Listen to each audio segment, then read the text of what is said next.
হই তখন আমার একজন শিক্ষক ছিলেন, উনি বলেছিলেন বাংলাদেশের রাষ্ট্র ব্যবস্থা একটি অশ্লীল রাষ্ট্র ব্যবস্থা, যে তার নাগরিকদেরকে ওন করে না এবং তার নাগরিকদের জন্য কোনো উদ্যোগ গ্রহণ করে না। উদ্যোগ গ্রহণ করার ক্ষেত্রে যারা দেশের অর্থনীতিতে ভূমিকা রাখে, যারা দেশের কল্যাণে ভূমিকা রাখে, যে যত বেশি ভূমিকা রাখে তাকে তত বেশি ডিজোন করে। সেই জায়গা থেকে তার কথার সত্যতা অনুযায়ী এই যে আমাদের মধ্যে বাংলাদেশে প্রবাসীদেরকে সবচাইতে বেশি ডিজোন করা হয়ে থাকে। প্রবাসীদের প্রত্যেকটা পদে পদে যে জটিলতার শিকার হতে হয়, যে দুর্নীতিগ্রস্ত প্রশাসনিক ব্যবস্থার কারণে তাদেরকে যে সকল সমস্যায় পতিত হয়, কিন্তু আমরা বারবার বক্তব্যে বলি, কথাই বলি এবং নির্বাচন আসলে আমরা যারা রাজনীতিবিদরা আছি তারা মঞ্চে ভাষণ দিয়ে বলি যে প্রবাসীদেরকে প্রাধান্য দেওয়া হবে, তাদের নিরাপত্তা নিশ্চিত করা হবে। কিন্তু যুগের পর যুগ গিয়েছে, দিনের পর দিন গিয়েছে, প্রতিনিয়তই প্রবাসীরা এখনো এয়ারপোর্টে নিগৃহীত হচ্ছে। প্রতিদিনই কোনো না কোনো নিউজ পাওয়া যায় প্রবাসীদের ব্যাগ কেটে সর্বস্ব লুট করা হচ্ছে। আমরা দেখছি যখন তাদেরকে বাংলাদেশে ভিসা জটিলতা বাংলাদেশের সবচাইতে বড় সমস্যা, বিভিন্ন নামে বেনামে রিক্রুটিং এজেন্সি খুলে প্রশাসনের নাকের ডগায় তারা মানুষকে নিঃস্ব করে দিচ্ছে বিদেশে নেওয়ার নাম করে। কিন্তু কতজনের বিরুদ্ধে ব্যবস্থা নেওয়া হচ্ছে এই ধরনের কোনো স্ট্যাটিস্টিক্স সরকারের কাছে আছে কিনা মাননীয় স্পিকার আমার ধারণাই নেই। মাননীয় স্পিকার, আমরা পল্টন, মতিঝিল কিংবা প্রক্রিয়াপুলে দাঁড়ালেই দেখি প্রত্যেকটা বিল্ডিংয়ে মনে হয় 3-4টা করে রিক্রুটিং এজেন্সি, এবং সেই রিক্রুটিং এজেন্সির নিচে আমরা প্রায়শই মানুষের চোখের কান্না দেখতে পাই। কিন্তু সেই সকল রিক্রুটিং এজেন্সি কোনোটা, অধিকাংশ রিক্রুটিং এজেন্সি লাইসেন্সবিহীন, কিন্তু তাদের অফিস বন্ধ হয়েছে আমরা খুব কমই দেখতে পেয়েছি। মাননীয় স্পিকার, প্রবাসীদের বিদেশে নেওয়ার নামে আমি গতকালকেও বলেছি, ভুয়া কোম্পানি খুলে তাদের কাছ থেকে চাহিদাপত্র এনে দেশের শ্রমিকদেরকে নিয়ে তারা জায়গা জমি বিক্রি করে বিদেশে যায়, তাদেরকে সেখানে নিঃস্ব অবস্থায় রাস্তায় ফেলে দেওয়া হয়, না খেয়ে রাস্তায় মারা যাওয়ার রেকর্ড পর্যন্ত হয়েছে।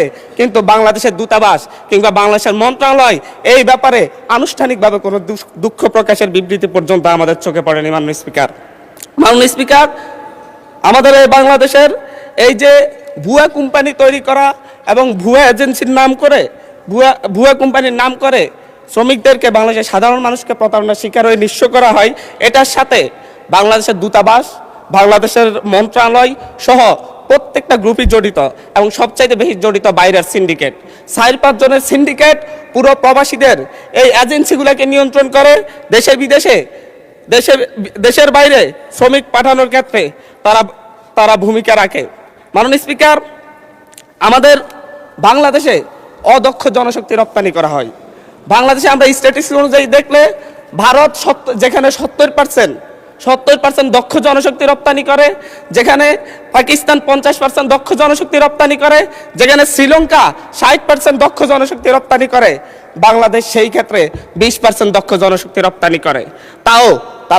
তারাও আইটি খাতে সেটা 1%-এর কম, স্বাস্থ্য খাতেও 1%-এর কম, এবং প্রকৌশল খাতেও 1%-এর কম। মাননীয় স্পিকার, আমরা প্রতি বছরই দেখি, বিভিন্ন স্ট্যাটিস্টিক্সে দেখতে পাই, জরিপে দেখতে পাই, প্রতি বছর 1,20,000 থেকে 2,50,000-এর মতো মানুষ প্রত্যক্ষ বা পরোক্ষভাবে ভিসা জালিয়াতির শিকার হন। কিন্তু কতগুলো ভিসা জালিয়াতির ঘটনায় বিচার হয়, এই ক্ষেত্রে বাংলাদেশ অনেক পিছিয়ে রয়েছে। মাননীয় স্পিকার, 2019 থেকে 2023 সাল মাত্র 4 বছরে প্রায় 20,000 প্রবাসী টিকিট জালিয়াতির মুখে পড়ে। টিকিটের মূল্যের ক্ষেত্রে আরও এক ভয়ঙ্কর সিন্ডিকেটের মুখোমুখি হতে হয় তাদেরকে। যদি সৌদি আরব থেকে আসার জন্য বাংলাদেশের টিকিট কাটলে সেটা 30-35,000 টাকায় কিনা যায়, কিন্তু বাংলাদেশ থেকে সৌদিতে যাওয়ার জন্য যদি টিকিট কাটতে হয় বাংলাদেশের সিন্ডিকেটের কারণে এই টিকিটের দাম 1 লক্ষ থেকে 1,20,000 টাকা পর্যন্ত হয়ে যায়। মাননীয় স্পিকার, প্রবাসীদেরকে নিঃস্ব করে আমরা বাংলাদেশের অর্থনীতিকে দাঁড় করাতে চাই, কিন্তু প্রবাসীরা প্রতি বছর প্রতি 100 জনে 5 থেকে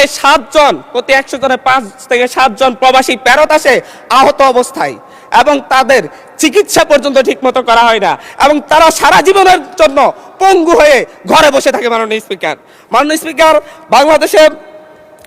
বাংলাদেশে প্রতি বছর প্রায় 1,500 থেকে 2,000 প্রবাসীর লাশ বাংলাদেশে আসে, এবং 1.5 থেকে 2,000 প্রবাসে মৃত্যুবরণ করে নিহত হয় বিভিন্ন দুর্ঘটনার কারণে, কিন্তু তাদের পরিবারের খোঁজার কেউ রাখে না। আমরা নিঃস্ব হওয়ার যেই অবস্থা দেখি, আমরা এই ক্ষেত্রে দেখি সরকারের উদাসীনতা। সেটা যেই সরকারই হোক, নতুন সরকার এসেছে 3 মাস হয়েছে, আমরা এখানে আলোচনা করতেছি সরকার যেন নতুন করে উদ্যোগ নেই। আমরা পূর্ণ অতীতের মতো পিছনে ফিরে যেতে চাচ্ছি না। মাননীয় স্পিকার, পাসপোর্ট রিনিউ এবং বিপদগ্রস্ত লেবারদের পাশে বাংলাদেশের দূতাবাসগুলো দাঁড়ায় না। বিভিন্ন ক্ষেত্রে পাসপোর্ট রিনিউ করার জন্য বিভিন্ন রাজনৈতিক ব্যক্তিদের কাছে পাসপোর্ট রিনিউ করার জন্য ইজারা দেওয়া হয়, লাইসেন্স দেওয়া হয় তাদেরকে, এবং তারা বাইরে একটা অফিস নিয়ে তাদের মন মতো মানুষের কাছ থেকে, বিভিন্ন প্রবাসীদের কাছ থেকে অতিরিক্ত টাকা নিয়ে দীর্ঘ সময় লাগিয়ে লাইসেন্স রিনিউ করতে হয়। মাননীয় স্পিকার, আমরা যদি বাংলাদেশের অর্থনীতিকে দাঁড় করাতে চাই, মাননীয় স্পিকার, আমরা যদি বাংলাদেশের প্রবাসীদেরকে প্রকৃত ধন্যবাদ মাননীয় সদস্য, ধন্যবাদ। আচ্ছা, 1 মিনিট বলেন। আমাদের বাংলাদেশের অর্থনীতিতে 5 থেকে 10% মোট জিডিপি, 5 থেকে 7% মোট জিডিপি প্রবাসী আয়ে আসে। বৈদেশিক মুদ্রার একটা বড় অংশ প্রবাসী আয়ে আসে, কিন্তু এই প্রবাসীদের নিয়ে, প্রবাসীদের চিকিৎসা এবং প্রবাসীদের যারা ফেরত আসে তাদের পুনর্বাসন, ভিসা জালিয়াতি থেকে মুক্তি এবং বিভিন্ন ভুয়া এজেন্সি বন্ধ করে প্রবাসীদেরকে নিঃস্ব হওয়ার হাত থেকে মুক্তি দেওয়ার জন্য সরকারকে নতুনভাবে ভাবতে হবে, নতুন কর্মপরিকল্পনা তৈরি করতে হবে। এবং এই সংসদে দাঁড়িয়ে আমি বলবো, একটা সংসদীয় কমিটি করে কিভাবে ভবিষ্যতে প্রবাসীরা যাতে এই ধরনের হয়রানির শিকার না হয়, প্রতারণার শিকার না হয়, এবং তাদের চিকিৎসা কিভাবে নিশ্চিত করা যায়, বিদেশ থেকে ফেরত আসলে আহত হয়ে কিংবা কেউ যদি নিহত হয়ে ফেরত আসে তাদের পরিবারকে কিভাবে পুনর্বাসন করা যায়, সেই ব্যাপারে একটা কর্মপরিকল্পনা তৈরি করার জন্য এই সংসদে একটি সংসদীয় কমিটি গঠনের আহ্বান জানাচ্ছি মাননীয় স্পিকার।